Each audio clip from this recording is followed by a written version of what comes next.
Welcome to GRE Snacks, snackable episodes about the GRE exam and graduate school admissions. I'm Tyler, founder of Achievable. Our affordable $199 GRE course includes everything you need to ace your GRE. Full textbook, tons of GRE questions backed by our memory science algorithm, and full-length practice exams. You can try it for free at achievable.me, and if you like it, the code podcast will get you 10% off at checkout. If you have a question or topic you'd like us to discuss in a future episode, please contact me at tyler@achievable.me with the subject line podcast topic. Now, let's get started. So today we've got someone very special on, Clay Daniel. Clay, do you want to say hello and maybe introduce yourself and share a little bit about how both your story of like how you got into GRE tutoring and also a bit about your firm? Yeah, it's great. It's great to be here today. I'd love to talk about test prep and working with students and kind of I think of test prep as really two puzzles. There's the puzzle of the test itself, and there's the puzzle of the student's mind. And it's kind of fun, the nexus of how those come together. But this is something I've been doing. Well, I actually started doing it way back in college in the 90s, and I've done it in a number of different formats, in a classroom format, but through kind of a winding road of some different kind of vocational options. In 2009, I felt inspired to kind of take that test prep knowledge, but start a firm that was focused not really on the classroom approach, but on a highly personal, relational, flexible, really consulting, or you might even say kind of personal training for these tests. You know, that's the analogy that we like to use. You go to the gym, you have a personal trainer, and they're going to tailor exactly kind of what the program looks like to your goals. And we like to think that that we do that with tests like the GRE, and we've been at it since '09, and are increasingly doing that online. Our firm is growing into new areas, and we have a team that has fun doing it. Yeah, absolutely. And the firm is Claiborne Education for those Googling at home. Correct. Should have said the Um, name. Thank you, Tyler. yeah, no, that's okay. So let's jump into the first topic then. I mean, we might do a couple episodes here because you came in with such a great list, but this one I love. You call it the window concept for the GRE Quant section. Can you explain what that means? It's the window concept is the idea that recognizes something relatively obvious, and that's that when you're going over a question in practice for the GRE, you're never going to see exactly that question. So, Hmm. what does success look like? It doesn't look like memorizing the approach to some question.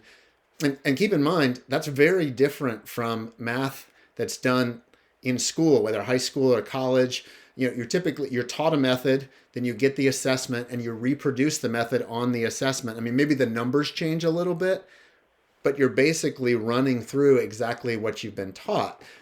The Hmm. whole nature of a standardized test like the GRE is that it requires problem solving and critical thinking beyond just what the problem is presenting to you. So the window concept is that each problem is, in a sense, like a metaphorical window through which you look out onto the concepts that are going to be relevant for the test. And Hmm. the more challenging the problem, the more diverse or the higher number of concepts that problem might be a composite of.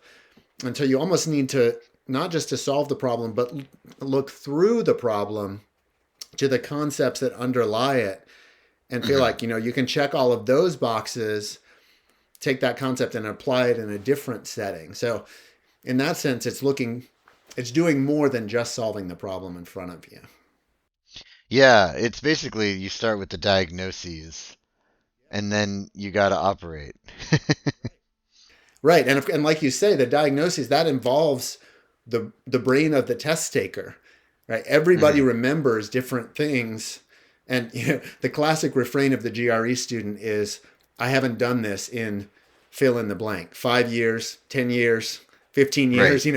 It's usually been a while since they've done what's on the GRE Quant section. And so that's part of it as well. It's a window into what you remember and what you don't, and helping you kind of reassemble that picture. Great. Well, in our prep we talked about this for the audience. You've come prepared with some example questions, which I think is an awesome way to demonstrate this. And so what we're going to do just for the audience is we're going to link to this. It's an ETS sample question PDF. So it comes from the makers of the GRE and it's publicly available. And we're going to link to it in the description of this episode. But yeah, why don't you get started and just talking us through the first problem? Sure. Great. Yeah, there's two problems that I'd love to share with you that I think illustrate the window concept in different ways. So the first one is from section 5, number 3 of this PDF, which of course, this would be taking the GRE on paper for practice, even though it's of course delivered by computer. So number 3 is a quantitative comparison problem. In fact, both of them are quantitative comparison problems.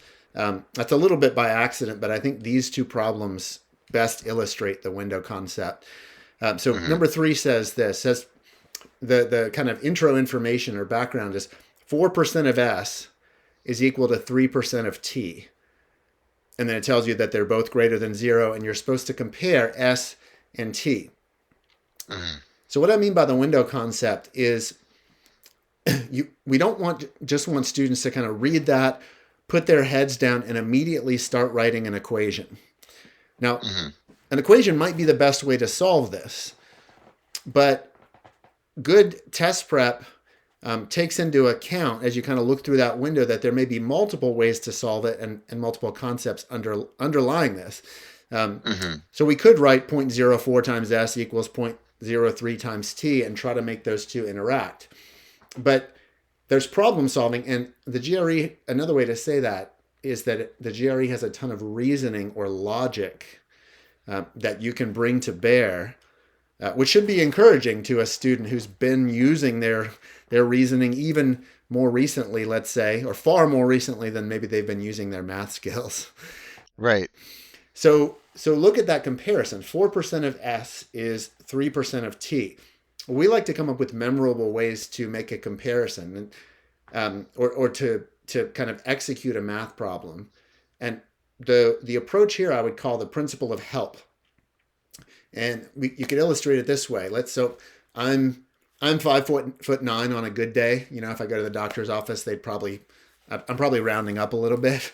But let's say my student is 5'11", and if I would ask, if we're both trying to get to 6 feet, we both need to step on, let's say, a small raised area to get to 6 feet. Which of us needs more help?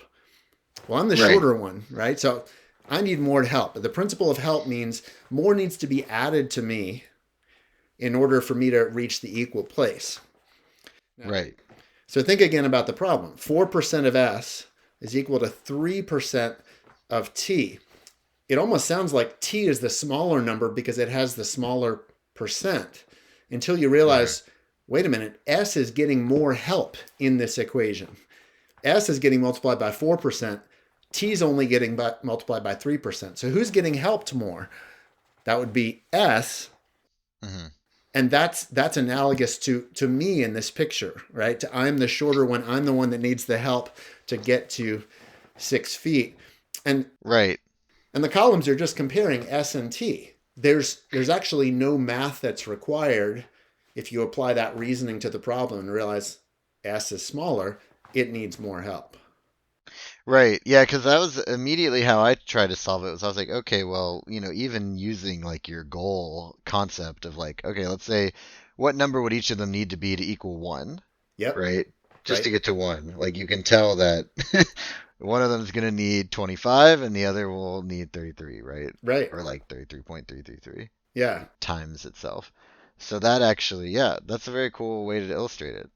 Yeah, and it's intuitive, right? Because it connects to something more than just the math or the algebra that you could use. Right. Well, and not to mention, the other thing too is that it takes very little time to solve. You don't really have to solve anything. Right. Yeah, time is of the essence. It certainly is. Yeah. It would be nice, and I think students that are well grounded in textbook approaches can struggle a lot with the timing, because It'd be nice to be able to do the textbook approach on every problem, but very few students can do that fast enough to finish the whole section. Right. Yeah.